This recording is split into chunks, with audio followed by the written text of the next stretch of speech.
so we can meet each other, see each other face to face, talk about what we do on our lakes and streams and why we do it, what works, what doesn't, and to share some information with you about what the MPCA is doing and other folks in the area on watershed work, and just to celebrate the great work that you all do.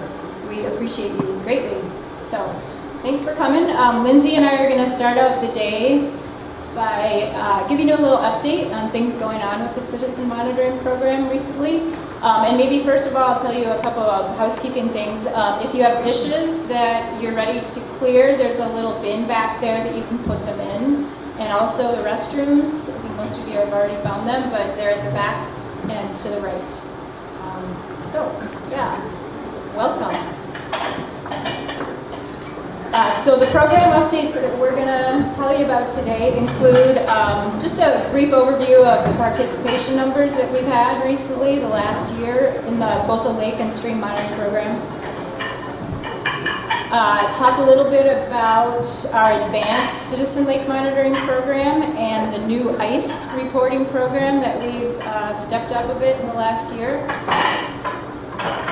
And then we thought we'd spend a few minutes telling you about how we at the state, at the MPCA, use the data that we collect. And then Lindsay's going to talk a little bit about a special study that has recently been done on lake trends. And finally, we got a special research project that a couple of CLMP volunteers are participating in related to the wild rice issue that I bet some of you have heard about. So, participation in 2015, for lakes we had about 1,000 volunteers, 13 of which were in the BWCA, Boundary Waters. Those volunteers monitored a little over 1,000 lakes, 128 in the Boundary Waters, and about 1,500 sites on all of those lakes. For streams, we had almost 400 volunteers monitor almost 600 sites, 566. So pretty good numbers. This chart gives you an idea of kind of the trend in participation over the years. So going back to 1998, you can see that both programs continue to steadily grow up until about 2008, I think that red star is at. And since 2008, we've seen a little bit of a decline. The last couple of years, it's been pretty stable in both programs, which is promising. And we're not really sure, but we surmise that maybe the economy had something to do with that. People don't have as much time to volunteer and devote to that sort of thing. So, but we're pretty happy with the participation that we have across the state. And this is just a map, because I love maps, of participation by watershed. I know you probably can't see the numbers very well, but if you could, kind of an interesting thing that you can see that really comes out in this map is that the lake numbers are in blue, number of volunteers per watershed. Those numbers are really high in the north central and northeastern part of the state, and the green numbers are the number of stream monitoring volunteers, and you see that they kind of get higher, or the higher numbers cluster in the southeastern part of the state, which is more dominated by streams, less lakes. So, but we're always looking for more volunteers. Some areas where I think are in particular need are kind of in the southwest portion of the state and the northwest as well. So I'll pass it over to Lindsay for this.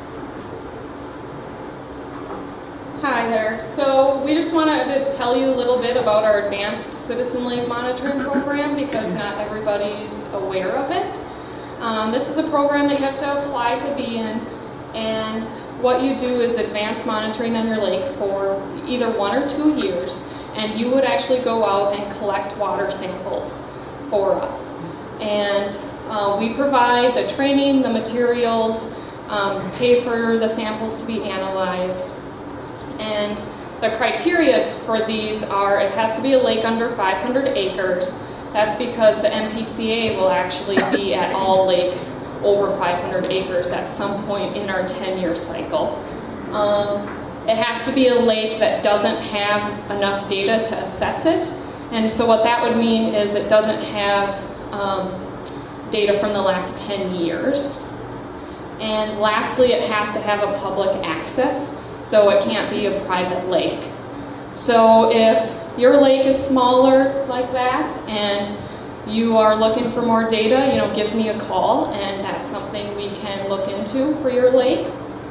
And so for 2013, we actually have, or 2016, we have 3 lakes. They're Lakes Venus, Fleming, and Hallett.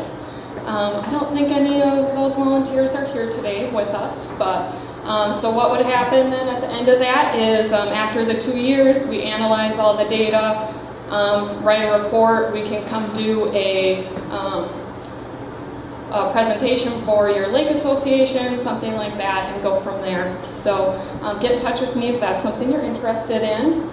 And then also we have our lake ice reporting, which a lot of you, if you are part of the CLMP, might have noticed that new on your data sheet for 2015. Some people were already reporting lake ice to us, but once we put that lake ice on your data sheet, we had 162 new people report lake data to us, so that's awesome. Keep reporting that. If you haven't started doing that, we will happily take that data from us. And that is shared with the state climatology office. And so it's used by researchers tracking things for, like, with climate change related things and all that. Question? Sure. Excuse me, Lindsay, what is your definition for ice out? I know there are different definitions across the state. Yeah, sure, that is a good question. So we normally would use when the lake is basically 100% ice-free.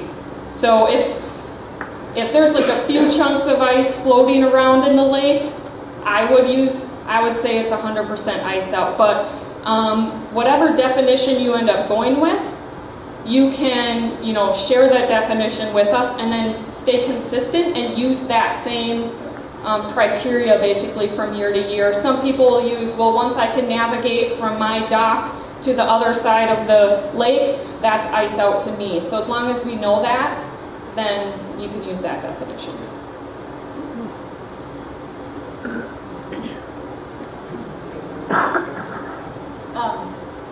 So we, at the MPCA, at the state level, we have 2 main uses for the Secchi transparency data, both for lakes and streams. And I just wanted to take some time to tell you a little bit about that in more detail. So the first way is we use the Secchi transparency data as part of our water quality assessments that are required under the Clean Water Act. And secondly, we do a trend analysis, hopefully you're aware of that, to detect changes in water clarity on lakes and streams over time. So for streams, we use transparency as a surrogate for total suspended sediments in the water column, and this assesses compliance with our state standards for aquatic life. Because the way the standards are set up, they're set up by beneficial use of the water body. And so total suspended solids is used to assess whether we're meeting needs for aquatic life, fish, invertebrates, and other things living in the streams. So it's a little bit complicated, the criteria, the numeric criteria that we use, but I've tried to spell that out in this table here. So for class 2A waters, which are trout streams, the standard for total suspended solids is 10 milligrams per liter. So anytime that you're above that, you're in violation of the standard. So the Secchi tube readings, whenever they are under 55 centimeters transparency, you're exceeding the standard. Now what's new, we've never used this before, but you also need to meet the standard. And that is only done in trout streams when it's greater than, let's say, 15 centimeters. Or 95, though. 95, sorry. So basically what that means is anytime a reading is between 55 and 95, it's not considered in terms of the standard for total suspended solids. To meet the standard, it has to be above 95 in trout streams, and to exceed the standard, it has to be lower than 55. And then down through, so the state is divided into 3 river nutrient regions, northern, central, and southern. And you can see that for each of those regions, we have different thresholds, both for total suspended solids and for transparency. So, for instance, in the northern nutrient region, you would have to get at least 55 centimeters to meet the standard, and you wouldn't want to go below 40, or you would be in, you would not be in compliance with the standard. Any questions about that? Does that make sense? Yeah. What about if you're considering like a substantial rainfall or whatever, you average those readings out and then you're being in compliance? Yes, good question. So the readings are, you have to have at least 2 years worth of measurements, data from 2 years, and at least 20 observations. And yes, you take daily averages, or we don't average the readings. You just have to have 10% at least have to be non-complying, and then a certain number of non-complying instances, and then you're not in compliance you're listed as impaired. Now, I should also note that if we have enough observations of total suspended solids, we will only use total suspended solids data. Now, if we're just about at 20 observations of total suspended solids and we have some Secchi tube readings, that's where it really becomes important, and it'll kick us over that minimum threshold of data, and we can actually assess, because we have that additional Secchi tube data in addition to the total suspended solids. So that kind of gives you a feel for why is it important, how much of a difference does it make to do those Secchi tube readings. If you have a river that's, for instance, 100 miles long, you take it at the headwaters, you take it downstream. I'm assuming that headwaters are going to be higher transparency readings than downstream. So where would these standards apply? So good question. The way that we assess is by what we call assessment unit IDs, AUIDs for short. And so each AUID or stream segment is assessed in and of itself, and that then is how we will then do improvements to try and bring it back up. So we run or conduct assessments based on those stream segments or AUIDs. That's how they're listed, and then that's how resources are put towards them to work on them. However, as you'll hear in a little bit, we're working more and more towards a watershed approach, so we don't want to focus on these little piecemeal pieces of streams. We want to do it more in a holistic watershed manner.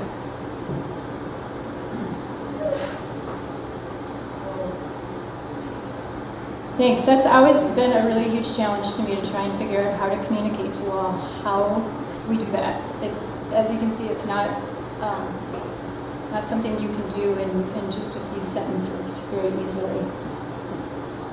So the second use of data is for lakes, for assessments. We use Secchi readings, phosphorus, and chlorophyll A. All 3 of these measurements come into play. And that data is used to assess compliance with standards for the aquatic recreation use of swimming in lakes. And that's different from streams, where we do it for the aquatic life, recreational or use. And for trends over time, as I said, we use the data to detect if clarity is increasing or decreasing or staying the same over time. We use a statistical test on stream sites, but on lakes, we do the test on whole lakes. So we aggregate the data if there's a number of sites on a lake and run the test, the statistical test on the whole lake itself. A minimum of 8 years of data is required for this assessment. And so this analysis would not be possible without the citizen monitoring program data at all.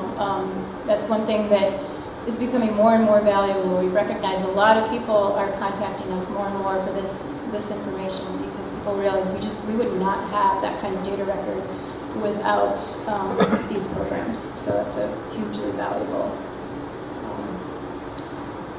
thing.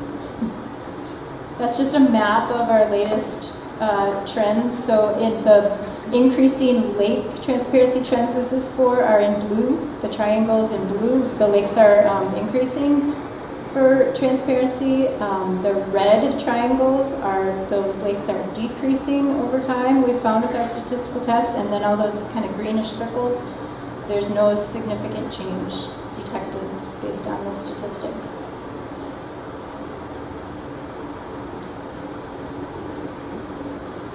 Okay, so I'm going to talk to you about a lake trend study that I just helped work on. We're hoping that it'll be posted online here within the next couple weeks. This is a pretty exciting study that we worked on. So we basically asked questions like, because these trends, you know, they're kind of staying the same. About 20 to 25% of the lakes have an increasing transparency. Around 10% or 15% are always decreasing. And so people are asking, well, why is it kind of staying that way? So we looked at 4,509 lakes. That's how many lakes have Secchi data in the state. 1,500 of them had at least 8 years of data. And that is really because of you volunteers that we have that much data to be able to do a study like this. And we looked at 378 of the lakes because they had strong evidence of either increasing or decreasing transparency. So we asked the following questions. You can see them up there. What's the phosphorus correspondence to Secchi? You know, if there's increasing Secchi, is the phosphorus decreasing? Is there a difference versus metro versus rural lakes? You know, because the metro has so much management going on, do they have more increasing transparency? What influence do invasive species have? And is there a difference in ecoregions? You know, the western corn belt versus the northern forest. So I'm just going to give you kind of a little example. We kind of look at, so northern Minnesota had most of their lakes, the majority had increasing transparency. And we realized that a big part of this was because of septic system upgrades that have been happening on these lakes. There was a 1990 rule revision that, you know, these need to be updated, and since then, a lot of these lakes have increasing transparency and decreasing phosphorus levels. And then the 7-county metro, same thing. They actually had increasing trends, and there's a long history of projects going back within the metro counties. So this is kind of just a little example here of what we would do is we would look at the Secchi trend. So up on the top is Lake Minnetonka, and then on the right is the phosphorus data. And you can see that Lake Minnetonka has a very strong increasing trend. Oh, there it is. And then the phosphorus has declined significantly. And if you look at those last few years that are circled on Minnetonka, there's even a larger spike in transparency. I'm not sure if anybody could guess what happened in Minnetonka. The zebra mussels. Yep, so they were confirmed in Lake Minnetonka in 2010. So you can see that since 2011 it has spiked, even though phosphorus has kind of stayed stable. So, and then another lake, Pelican near Brainerd, they have increasing transparency as well. They don't have a lot of the older phosphorus data from the 70s, but you can see that it has definitely declined since then, and we can attribute that to the septic systems being upgraded around the lake. So we did a lot of case studies for about 19 counties around the state, and we'll notify you all once all that the study is posted online, and then everybody can view it. So it's pretty exciting to read. So, yes. What did phosphorus-free fertilizer, what was that, a rule in the state? The what? Say that again? Phosphorus-free fertilizers for lawns, I would think that'd be a factor also. Yes, that probably, I'm not sure what year that was. So yes, so that definitely be impact as well. I didn't even think of that at all, so. Laura, do you know when the? I do not know the date. I don't know what year it was either, so. I think it was around 2000, between 2000 and 2003. Sure. So yeah, that definitely has an influence, especially, the more urban areas where you do have a lot more runoff. So that is definitely impacting it. So, and then also, we always want to hear from you. If you're using the data that you collect, if you're using with their lake associations or towns or counties, definitely get in contact with us. Tell us about it because we love hearing about it. So. Oh, yeah, really quickly, I know we're getting over here on time. So probably most of you are aware that there has been work recently to update our sulfate standard based on wild rice requirements and wild rice lakes. And one of the researchers at the MPCA approached us and said, hey, we're finding we use different tools. The DNR has been using Secchi discs on wild rice lakes to measure Secchi transparency, and the PCA staff have been using Secchi tubes. And so they would like to know how those two gear types, how the data that you get using them relate to each other, how they correlate. Is there a correlation? And the reason that the MPCA staff started using the Secchi tubes is because they found it difficult to get an accurate reading with a disc in a wild rice lake with all of the vegetation in the way. And also, a lot of the wild rice lakes are very shallow, so they would get it all the way to the bottom and still be able to see it. So that's why MPCA started using the Secchi tube. So what we did is we put out an email and said, hey, are we identified a number of lakes where they're in the kind of the sweet spot range of transparency, a little lower but not too low, is what the researcher Ed Swain at PCA asked us to reach out to volunteers and ask them, would you be willing to do side-by-side readings, take a tube out as well as a disc, Secchi disc, and take both of those readings. And so hopefully we're going to start to amass enough data to be able to get a correlation between those two. Because what they have found is that wild rice is very intolerant of low light levels. So it's a important factor influencing the success of wild rice. So that's all we had for our introduction. And at this time, I think we'd like to invite Laurel Mesner up to talk to you. Laurel is in the MPCA. Oh, I'm sorry, yeah. Questions? Oh, we didn't even Oh, ourselves. sorry. I'm Lori Sobel. I coordinate the Citizen Stream Monitoring Program. And the CSMP was my first baby. I was hired by the Pollution Control Agency in 1998 to launch the program, and I have been working to coordinate it ever since. Hi, so I'm Lindsay Eggy. I work with both the Citizen Lake and Citizen Stream Monitoring Program. I've been with the program since last April.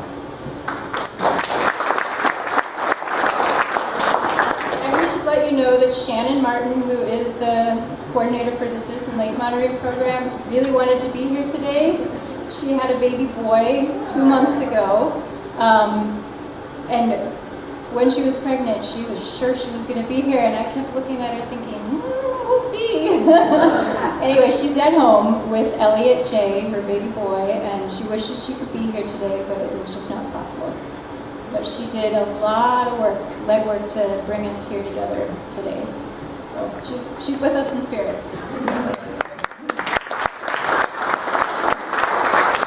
I guess before maybe I invite Laurel up, I should ask if there are any other questions about the program in general. Yes. Do the streams and lakes in northern Minnesota appear cleaner than in southern, or what's the comparison there? great question. So in terms of transparency, the measurements that you all take, definitely higher transparencies in northern Minnesota. And that is related to sediment. There's less sediment issues up there. And it kind of depends on what you're talking about, I think. There are different issues in different areas of the state, and depending on where you are, it would, you know, bacteria, for instance, might be a problem. Nutrients are less of a problem up in northern Minnesota. And there's a continuum kind of as you go south and west of nutrification being more of a problem in southern Minnesota. What about lead? I mean mercury. Mercury is also more predominant in the northern and northeastern portion of the state, but it is pretty widespread, I think, throughout the state overall, because it's a lot of it is related to the air deposition, which is larger in scale. Yeah, you mentioned that there's a standard for streams that cannot be, according to law, can't be exceeded for clarity. Does the same apply to lakes? What is the standard for the lakes in the central part of the state? What happens if a lake is in violation of that? Yeah, so that's what, well, Laura will talk a bit about the process once a lake is impaired. So the standard for lakes depends on ecoregion, and it's looking at the Secchi. If there's a, it depends on the ecoregion, I can't say the exact number, so it could be like below 1.5 meters, and then either chlorophyll has to be high or the phosphorus has to be high. Oh, I did that's backwards, isn't it? It's the phosphorus, and then either Secchi or chlorophyll also have to exceed the standard to be deemed impaired for lakes. Does that make sense? So then at that point it would go into the TMDL and RAPS process. And that's kind of what Laura will talk a little bit about.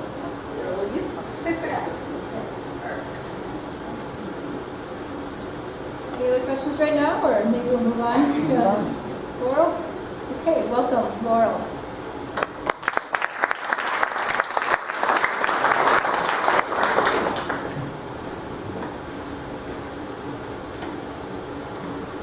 I love the name of Secchi Social. I think it's got a nice little catchy ring to it.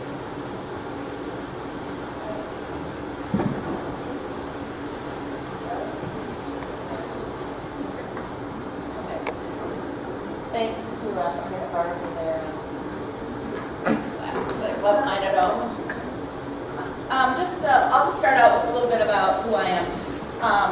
My name again is Laurel Messner. I'm the Watershed Unit Supervisor out of the Great River Office for the Minnesota Pollution Control Agency. Our office covers the upper Mississippi Basin, which goes from the headwaters at Itasca State Park all the way down to Anoka. The upper Mississippi Basin does include the Mississippi River Twin Cities segment, but that is managed by our metro office. I've been with the MPCA, for 27 years. I started in the St. Paul office and worked for 8 years in groundwater, solid waste, and air quality programs.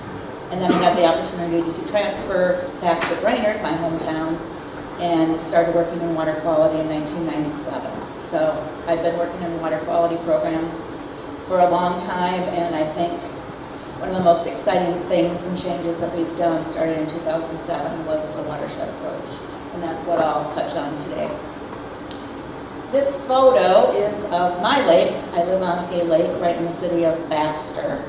My family's lived on that lake since 1958. We've seen a lot of changes up and down. As was mentioned early on, we had to upgrade all of our septic systems. We put in city sewer, which made a big change. And I also have been doing the Secchi disc readings for the last 17 years on my lake. So you might see my name in the report. The sad part about this pretty picture is, for those of you who live in the Brainerd area or the Brainerd Lakes area, we have the terrible windstorm, which is an inland hurricane, last summer in July that really did devastation around the Brainerd Lakes area. And I was not left out of that destruction. I lost every one of my 80-year-old oak trees. So I decided I couldn't part with the one that fell in my front yard. And so I've made it into a sculpture garden and bird sanctuary. And I'm getting a lot of compliments on it. I change it for the seasons and I change it for the holidays. And I'm having a lot of fun with it. So even though I'm sad I went down, it's still in my life.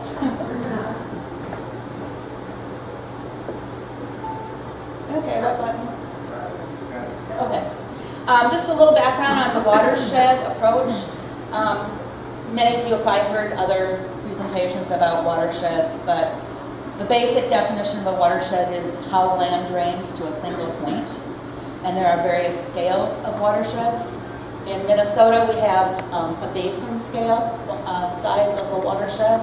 Sometimes you'll hear the Upper Mississippi Basin, the Red Basin, the St. Croix Basin, and that's a larger scale watershed, so it's the top left picture.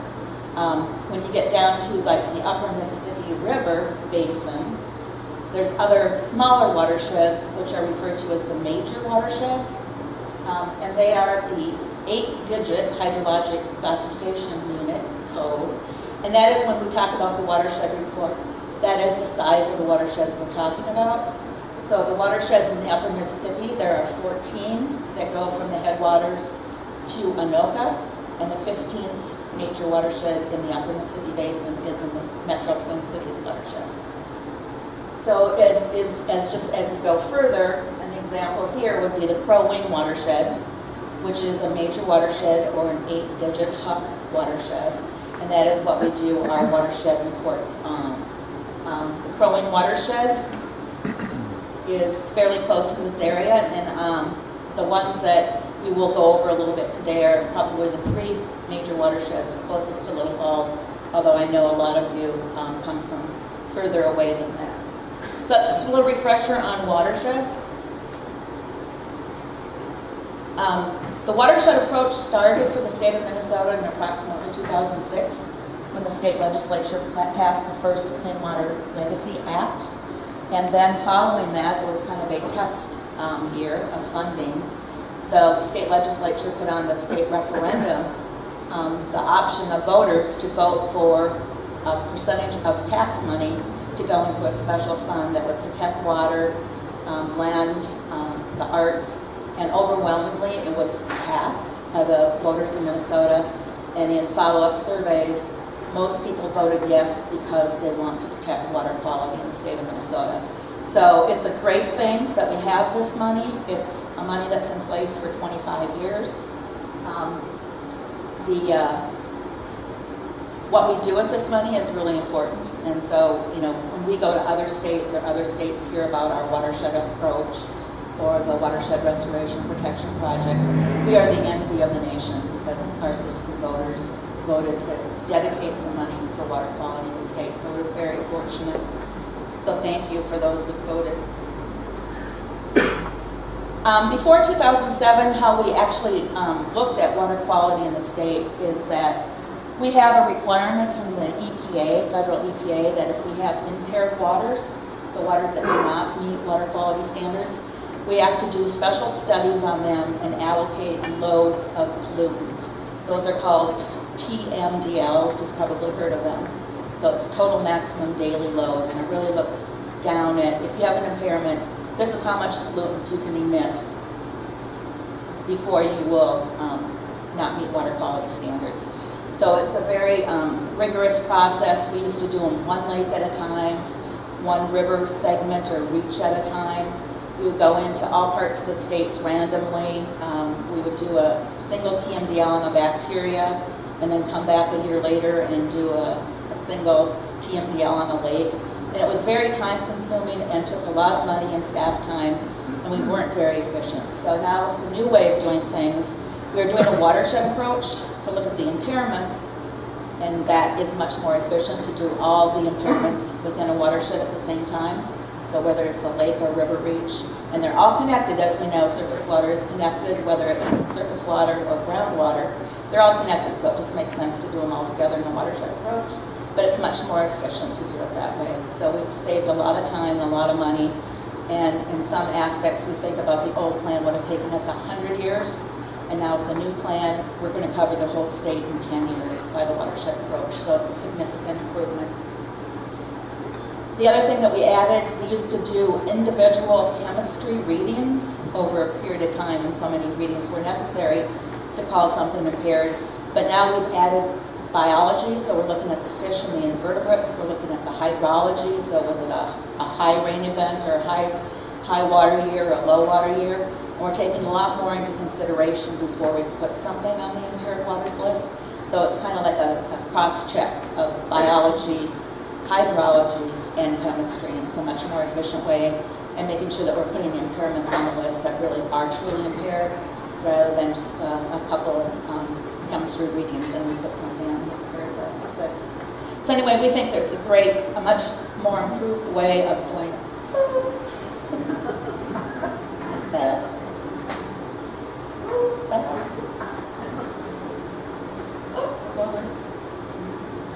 Sorry.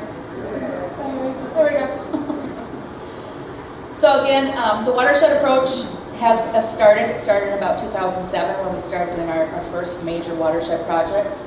The watershed approach is technically a 10-year cycle where we go in intensively, primarily the MPCA staff, working with DNR, other local partners, and we rigorously monitor all aspects of that watershed.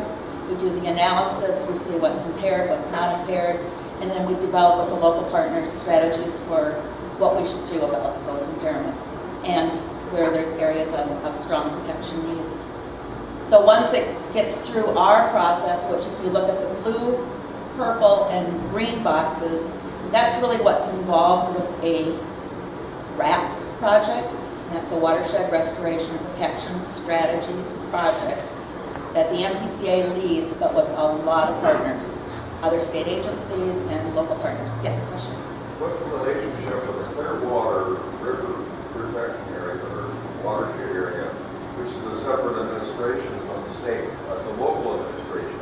How does that relate to your efforts? Are you working with you or under you? Or So you're talking like a watershed district? Yeah, watershed district. Watershed districts and county SWCDs are our primary partners. So we work very closely with whatever formalized organization exists within the watershed. And in some watersheds where there's not a formalized organization, we work primarily with the counties to do partnerships. And then also we have DNR as a very big partner in a lot of this work.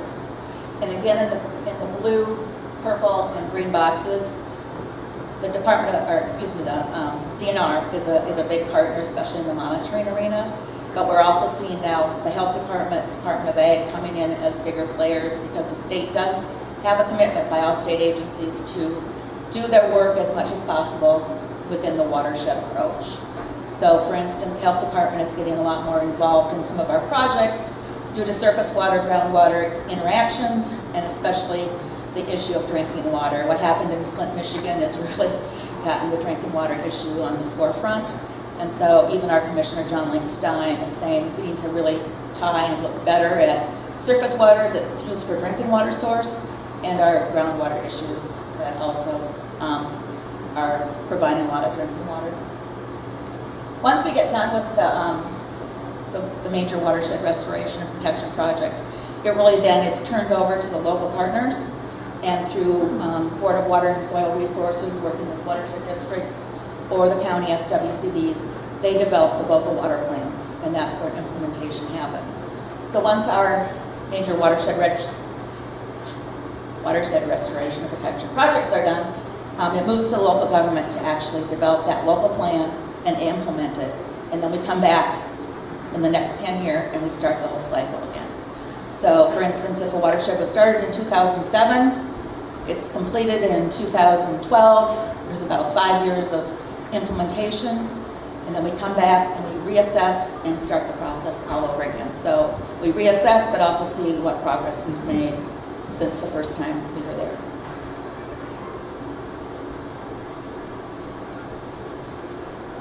There's not going to make it work out. Is We have this a question? is this a 10-year cycle only on your watershed district? No, this is for all 80 watersheds in the state, and if I get to the map slide, right there. The reason I ask is You know, our watershed district has been in, you know, it's been around, what, 15, 17 years. They collect $250,000 in taxes every year. They publish one little statement, and the money goes to office supplies and wages, and they have never had a major project. Nothing. The people that run the watershed district are appointed by the county commissioners, who appoint usually their friends, and we have nothing. I voted for that watershed district, and if I had to do it over again, I'd wipe it out. North Fork. So, you know, they're responsible to nobody. I can't really answer that, but I know that our experience working with watershed districts and other formalized groups have been active partners with us in the RAPs. So, I mean, I just say you just need to voice your concerns. I mean, I know a lot of the local watershed districts do a lot of monitoring, and so that's, you know, we use their data in these projects. But I figured in 17 years, they'd at least have, you know, $250,000. If you would have just given the money to the Sportsman's Club, they would have probably done a heck of a lot more than you know, right now all they do is clean ditches. Okay. That's their main function. Yeah, you're going to have to take that up on your local issues, but It's difficult. Hopefully you can get them to help us with our reps. Yeah. Just for clarification, again, if you're talking about watershed, you're not talking about the districts specifically, you're talking about areas of water development. It's the physical boundaries of the watersheds. And this is a map that shows all 80 watersheds that we are working on in the state of Minnesota. And the color codes are the start dates of where we are starting both the IWM, you might hear that term, it's intensive watershed monitoring. And coupled with that is when we start our RAPS project, and that's the Watershed Restoration Protection Project. So when the schedule was put together, the other nice thing about the new way versus the old way used to be where there's a lot of impairments, that's who got all the money in the state. In this approach, we made sure that when we did the schedule, we scheduled it so all the state is covered, and systematically there's things happening in all parts of the state in any given year. So we staggered them about, so whether you're in northern Minnesota or western Minnesota or southeastern Minnesota, you're going to have some watersheds starting, some watersheds in the middle, some watersheds completing. So it's a very equitable across the state. All 80 watersheds are getting the same level of attention, and that's really good data and report developed. Yeah, it's over there, yeah. And if you have any questions on your start dates or where some things are at, I'll touch on a couple of them here in a minute. So when you hear the term WRAP, W-R-A-P-S, Watershed Restoration and Protection Strategy, so if you don't mind, I'll start using the acronym. This is what's happening. It's about a 5-year study. There's a lot of things happening in your watershed when you have your project underway.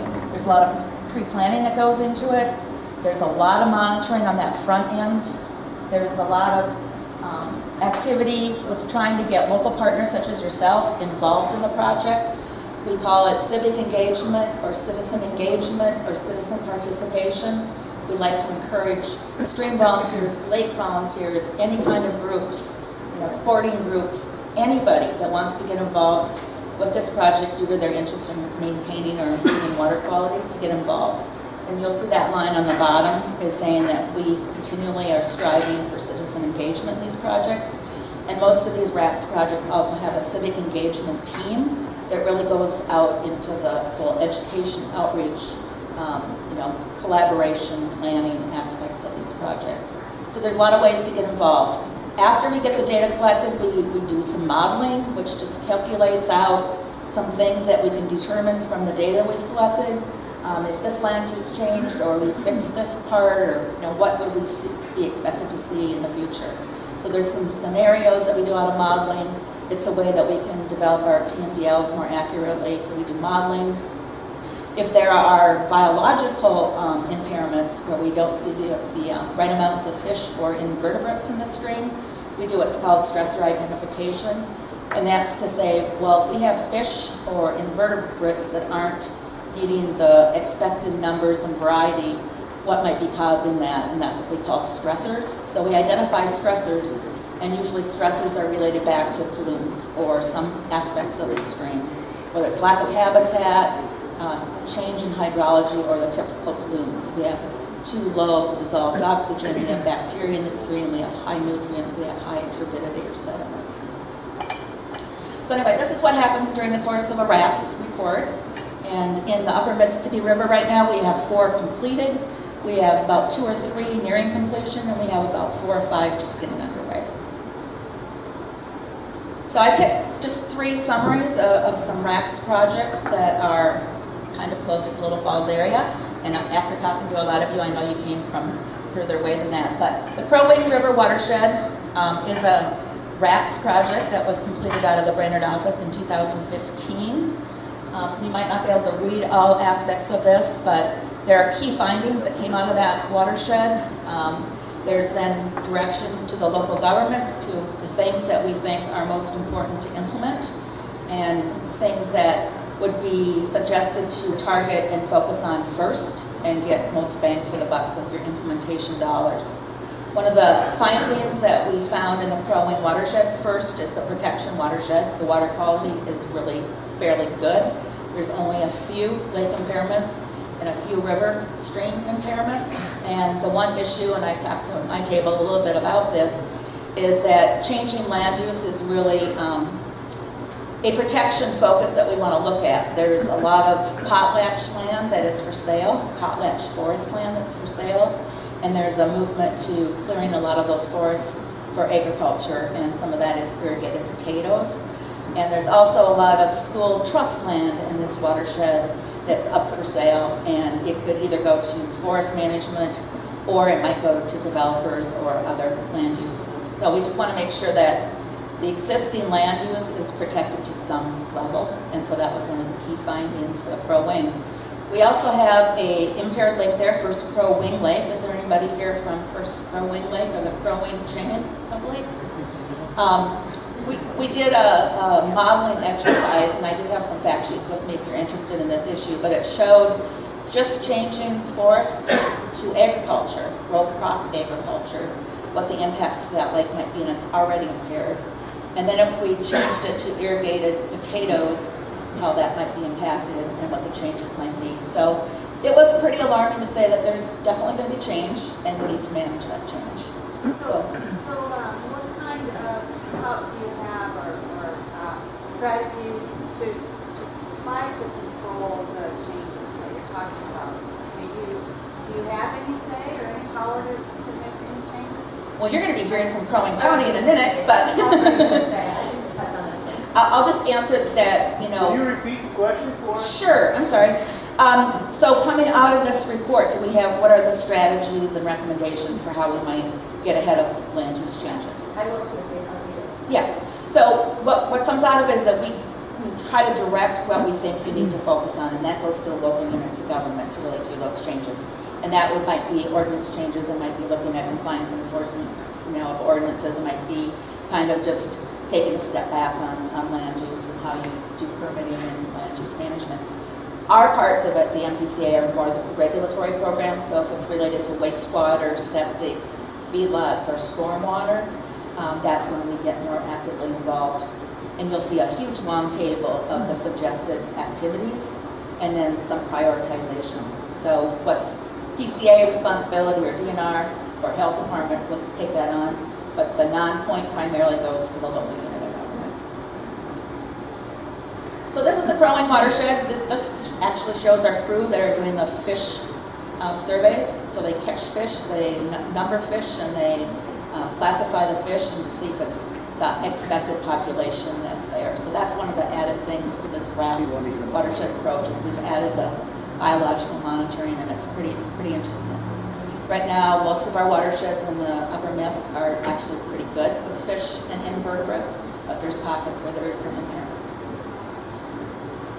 Mississippi River Brainerd watershed is just getting underway. So this is started in 2016, which means this past summer, all of our monitoring crews were out there actively monitoring, and this includes the biological crews, our flow monitoring crews, and the chemistry samplers, as well as local units of government and DNR participating in the collective monitoring.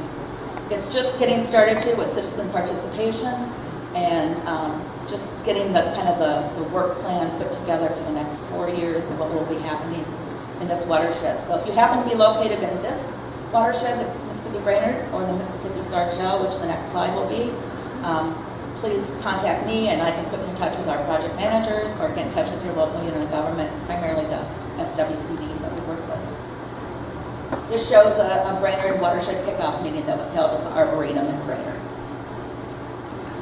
And so this is the Mississippi River Sartell, and this watershed also started in 2016. And it's just, as I said, in Brainerd, it's just getting underway. We're setting up the monitoring. This watershed does have the Little Rock Creek area, so if you're familiar with that, there is a lot of groundwater irrigation, groundwater supply, and some impacts to the Little Rock Lake and Little Rock Creek issues that will be covered in this watershed project and report. The other nice, interesting thing about the Mississippi River Brainerd, the Mississippi Sartell, is that they contain a lot of the main river miles of the Mississippi River. And we just started doing large river studies, which looks at the main stem corridors, which when we did the 8-digit pump rafts, we were focused mainly on the tributaries and the minor tributaries and the lakes. Now we're also looking closely at the main river itself. So Sartell, Brainerd, Grand Rapids, and St. Cloud will all have really serious looks at the main corridor of the Mississippi River itself. And again, that ties into the big new issue for the state and the nation, and that's the drinking water, source water issue. Because the Mississippi River does supply drinking water for the city of St. Cloud and about half the Twin Cities, I believe. So as I said, once we get done with our projects, we actually have a very big report. There's an example of the Crow Wing report, the RAPS report that's finished over on the display table. There's a few 4-page summaries of what's contained in that report. So there's some handouts over there so you can just get a feel for what comes out of these reports. And if we run out, let me know and I can get more. But it then goes to actually the local unit of government through their county water plans, through their watershed district plans. And now the movement with the Board of Water and Soil Resources, or BOWSR, is they're going to now, we know that counties and watershed boundaries don't align. They don't mesh very well at all. It's a political boundary versus a watershed or water drainage boundary. So they're now starting to also form what's called a one watershed, one plan. So there's some pilots underway, and there is a real movement to do these county water plans or local water plans by a watershed approach. So you'll be seeing a transition more to the one watershed, one plan, rather than individual county water plans in the future. And then this is again what I just mentioned, is that once we get these into the local plan, we really, the whole idea of this 5-year study is to not randomly go out and do really good implementation and hope for the best. It's really to target and focus what we need to do first and what we need to spend our money on first to get the most beneficial results.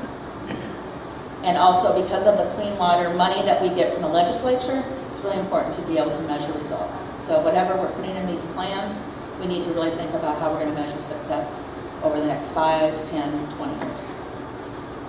So, with that, this is also my lake, White Sand Lake in Baxter. And there's been the best clouds and the best rainbows this spring, summer that I've ever seen, I think. Question? How much implementation of corrections have been made in the last few years? I mean, we're spending a lot of money on testing, more surveys, more testing, more testing. How much is actually getting fixed? How much money is going towards that? There is a bulk of the Clean Water Fund is for implementation. That allotment of money goes to the Board of Water and Soil Resources, EWSR. We just did a big study on our lake. Yeah. We did like a 2-year study, monitoring. And after we got it all done, yes, you have a problem, find somebody that'll do a project. How do you fix it if you can't find somebody? Nobody's telling anybody they have to do it. Okay. They're asking us, well, go find somebody. If you find somebody, they'll help you with the money and funding. But if you don't find anybody, sorry. I guess all I can say is if you have a RAPS project that's completed, your local partners or your local government unit should know how they're planning on prioritizing. And there is a system for prioritizing lakes in these local water plans. So somehow that money can be should be passing through you if you're Should be. deemed a priority. So I think, Sheila here with Crow Wing County can kind of give her perspective more from a local unit of government, but the whole idea is to get us implementing the right things. And you need to work through these projects and through your local government to make sure that they're prioritized in your local water plans. But there's other programs out there too. I mean, there's not just the Clean Water Fund. There's federal 319 grants that come to the state of Nobody's Minnesota. telling anybody they gotta fix it. It ain't gonna happen. Well, yeah, there's some things we have regulatory authority to do. As I said, regulatory water quality programs.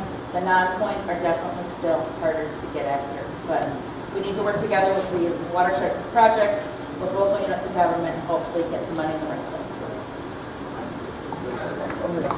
Several pictures back, I believe you had Crow Wing.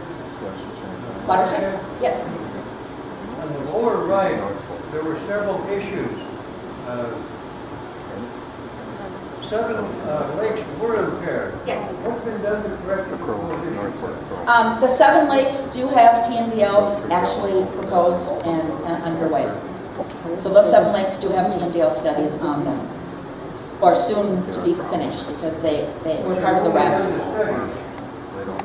that right? Well, the TMDL, once you get a TMDL, there is implementation dollars available to you, for sure. If you have an approved TMDL, implementation dollars are available to you, but it's through the local unit of government. But it says here, past tense, were impaired. Well, So I think they're corrected at this point. Well, were just means it was included in the study. They were identified in the study as impaired, and TMDLs were developed for those lakes. DMDLs were reading handy to say, but what does it mean again? Total maximum daily load, and it's an acronym that doesn't really describe it very well, but it's mainly for the purposes of wastewater treatment plants and their effluents and municipal stormwaters that have certain numbers that they can discharge. So that's why it's kind of written that way, but it really is any level of pollutant that you need to reduce to get back to meeting standards. Will your office send out a team to a presentation to the Lake Shore Association to generate what the gentleman behind Sure. us said? Sure, you can contact. You at your. Yes, yeah. We have project managers out of the Brainerd office that are assigned to all these watersheds, and they are the single point of contact, but you can certainly contact me and I can get you in the right person.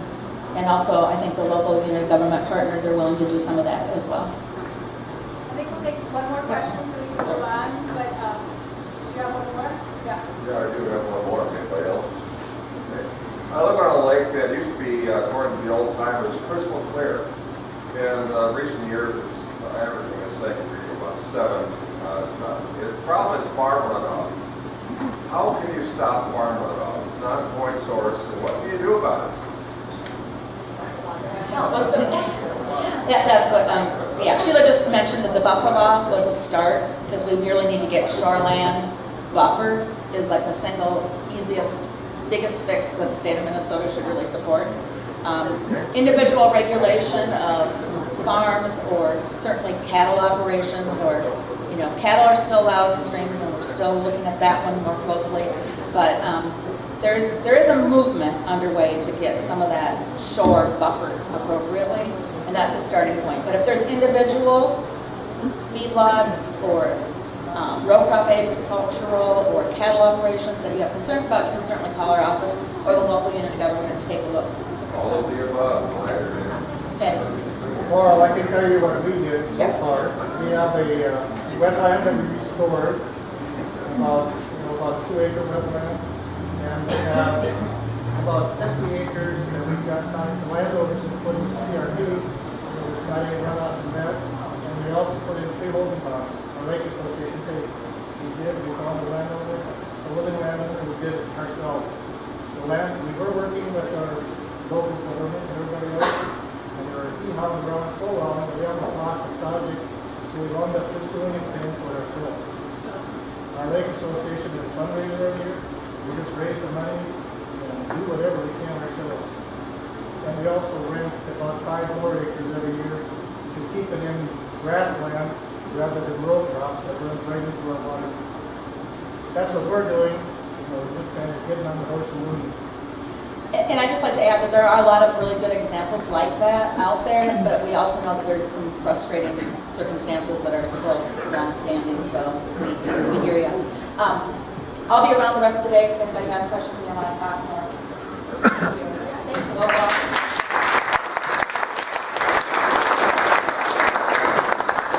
Thank you, Laurel. That was wonderful. We kind of wanted to give you a feel for, I guess, how we are approaching these problems. I sense a level of frustration. It took us a long time to get in these situations and to make our, to have our streams and lakes get impaired. And I think the approach that we are starting to take, as Laurel described, is it's got a lot of integrity, but it's going to take a lot of time, and it's going to take a lot of involvement of a lot of people across whole watersheds.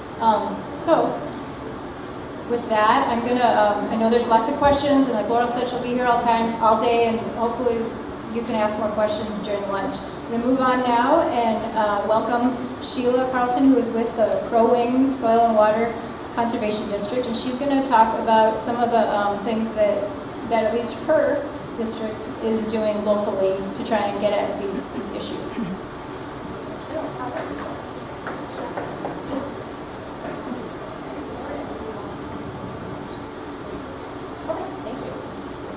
Thank you very much. First, I have to say, we appreciate all volunteers so much. Thank you, especially for being here. Coming to an event, to be able to share stories, talk to each other.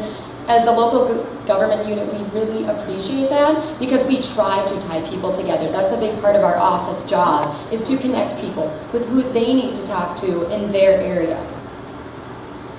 Sheila Carlton, I'm a Conservation Outreach Specialist. I was hired last September, so I feel like I'm still relatively new to the whole RAPS process that Laurel just talked about, but I'm getting the hang of it. I'm just going to touch a little bit on how our office is involved locally, and then you can see I have a few other things that are going on in our office. I have to give our office credit because we have a lot more things than just this going on, but I don't have that much time. I'm really proud to work in Crow Wing Soil and Water District. First of all, our office in January received a SWAG grant, which is Surface Water Assessment Grant, from the Minnesota Pollution Control Agency. So what that means is our office is paid to water monitor both lakes and some streams. Right here is an intern in our office provided by the Conservation Corps, and he was out just with me on Thursday sampling. Thankfully, I enjoy when I have some help with me. You can see the list of lakes. If you know anyone on any of these lakes or that live in the Crosby, Brainerd area that would like to come out, volunteer, help us with sampling, we always welcome anyone that would like to. And I do have a larger map too, if you did want to look at that later. I can put that out. Here's the map of the 4 stream sites. We have 2 in Crow Wing County, south of Brainerd, not that far from here. And then we also have 2 in Aiken County.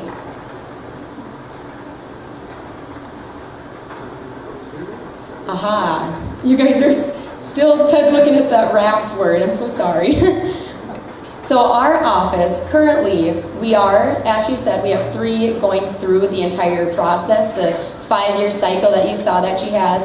I'm just going to touch briefly on the one that I am the most involved in right now. The Pine River watershed is in its final cycle, and so we have been meeting with lake associations, talking with I'm going to be meeting with townships to let them know what we are doing in their area and how they can put their input. Maybe on their lake they have specific things that they would like to see done. We are trying to put that into this document. I have to say, for your knowledge, the RAPS document is a tool. It is not regulatory. It is not forcing anyone to do these things. That's just the way it is. But it can be used as a tool for anyone living in those areas. It's a public tool to take out and say, all right, this lake, here are some suggested things that we can do, and here's the data and the numbers for it. You can see there's a number of partners that I've worked with in the Pine River Watershed Alliance. It was mentioned, the civic engagement part. our office, the Crow Soil and Water District, partnered with the Crow Watershed Alliance, which is a nonprofit organization, to make a video that is free. I do have some of these with if you'd like to have one. It is wonderful. It talks about the Pine River watershed and what it means to you, different perspectives of people living in the area. These are the type of things that we love to get out to involve the people that are living in these areas.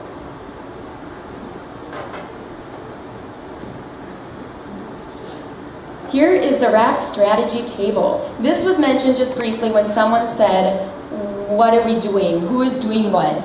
I am frantically trying to finish our Pine River watershed table along with the Pollution Control Agency employee to put the best things for specific priority lakes that we've identified off of a number of different data sources and say, here, these are the best things that we think on that lake will help to either maintain, protect the lake, such as forest management increase, or if it does have a TMDL as an impaired, how can we try to restore it? And we try to put target numbers of we'd like to get to this point in this many years. Like I said, it's not regulated, but it is trying to get to the specific points of each of these lakes and streams. Also in our office, here's another employee, Beth Hipper. We were just on a tour on last Wednesday, and she was showing some of our stormwater projects that we have. You can see that there is a rain garden next to a sloped, busy street. This was a partnership with, I think it was 6 landowners to help with the runoff to prevent it from going into the storm drain directly into the Mississippi River. It's small things like this that people can do on their property, and we thankfully do have community grants out of our office to help pay for this. And it adds up. It's huge to prevent that sediment into getting into the Mississippi River and everything else that goes with the sediment from the roads. You can see another one in a church parking lot. There was a partnership where it's drawing in from an alleyway into the rain garden. And on the bottom was a stream restoration, also not far from these other 2 sites, right in Brainerd, that is helping to control sediment from going into the Mississippi River. A big point I'd like to say is that these projects are also not possible without volunteers. Whether that is landowners and their friends and family, or it is organizations like Master Naturalists, Wild Ones, Master Gardeners, Boy Scouts. They come out and help with our shoreline projects, rain garden projects. It's so much appreciated, and we gotta give them credit. And then I also just like to point out, we get most of our seeds and native plants from Minnesota natives out of Otsego. That doesn't mean that we don't get them from other places, but we only plant native vegetation. And sometimes it's specific to where it's located to maybe clean the soil, draw down any of those toxins from cars or whatnot. We have an expert in our office. It's not me yet. And then moving on, I'd like to just touch on our forest stewardship program.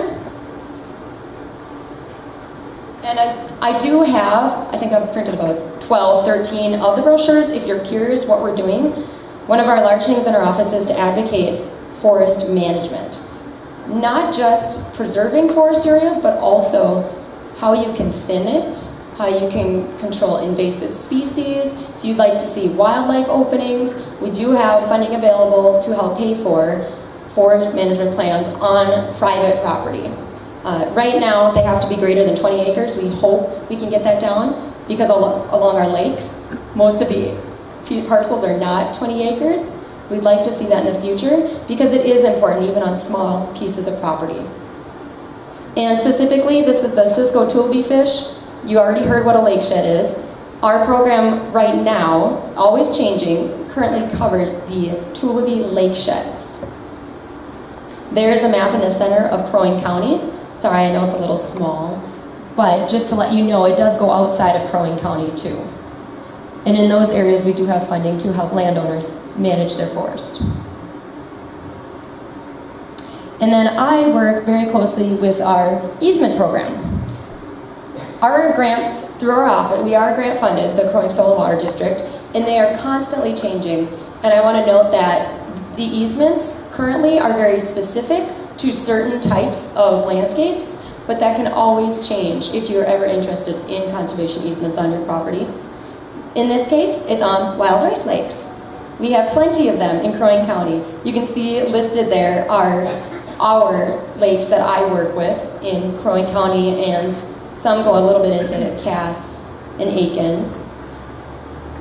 What it is our conservation easements are perpetual. They're forever. They are recorded on the deed. Some people will cut out where their home is, where their yard is, take that out because you can't have housing in this, and they'll preserve, say, the shoreline of, such as the wild rice lakes. And then what we do is you receive 60% of the land value payment at one time to not build on that parcel. So this is very important for shoreline, as you were talking about, of course, in farmland.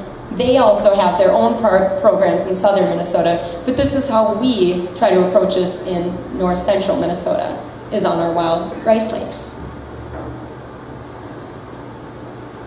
And then also a new easement program that is just starting right now is on the Pine River, specifically. This will be moving potentially across the state to other important streams that we'd like to see the shoreline protected.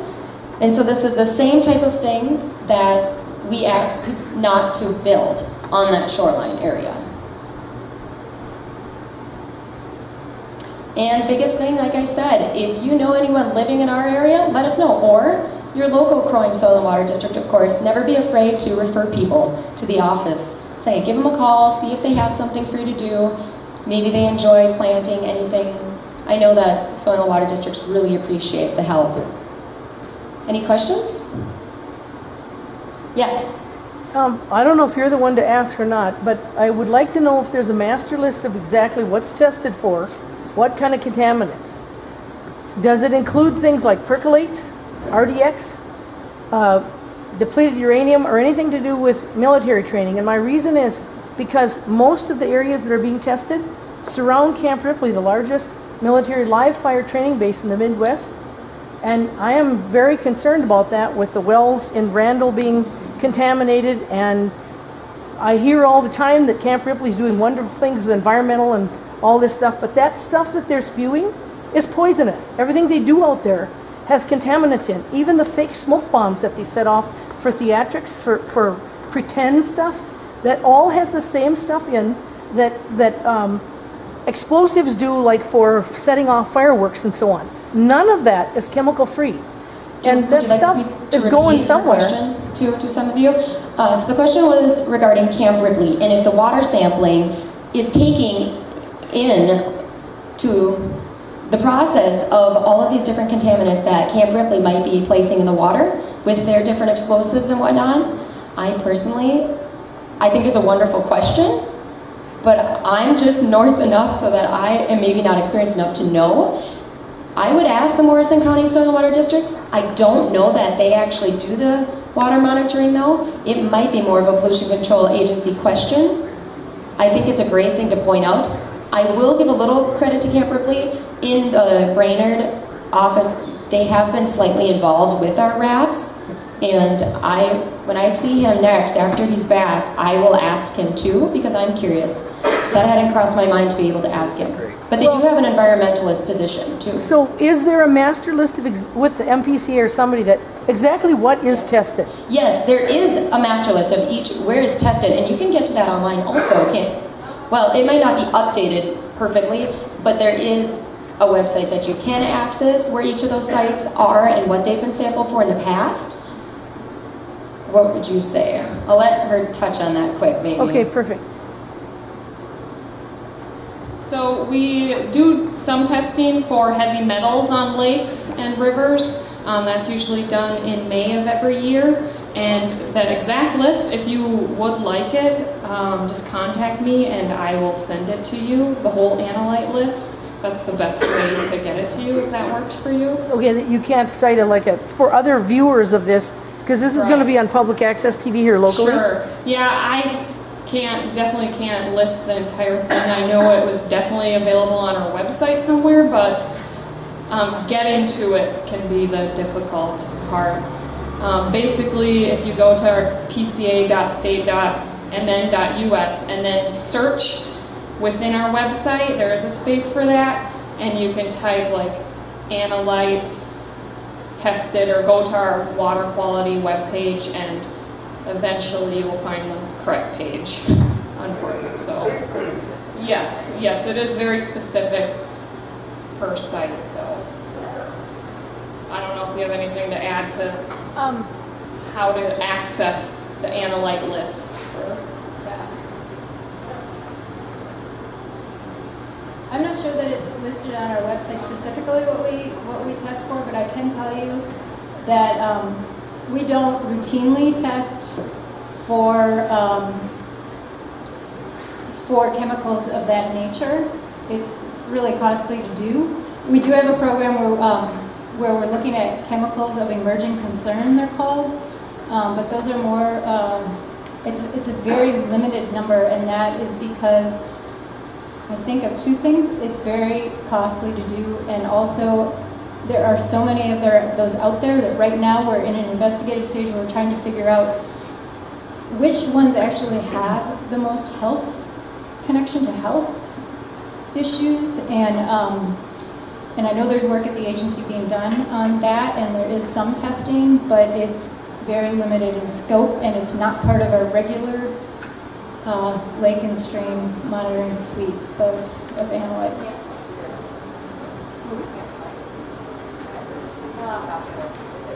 Right. Yeah, that's a really good point, actually.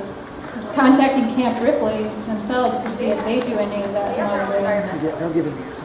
Yeah, well, let me just point out something. Camp Ripley right now is in violation of the law. They failed January 1st of this year to file with their Morrison County to get a permit necessary for their 2 demolition permits out there, their dumps. One of them is for contaminants, chemical contaminants. Everything from Camp Ripley down is exposed to all the contaminants, whether it's in the air,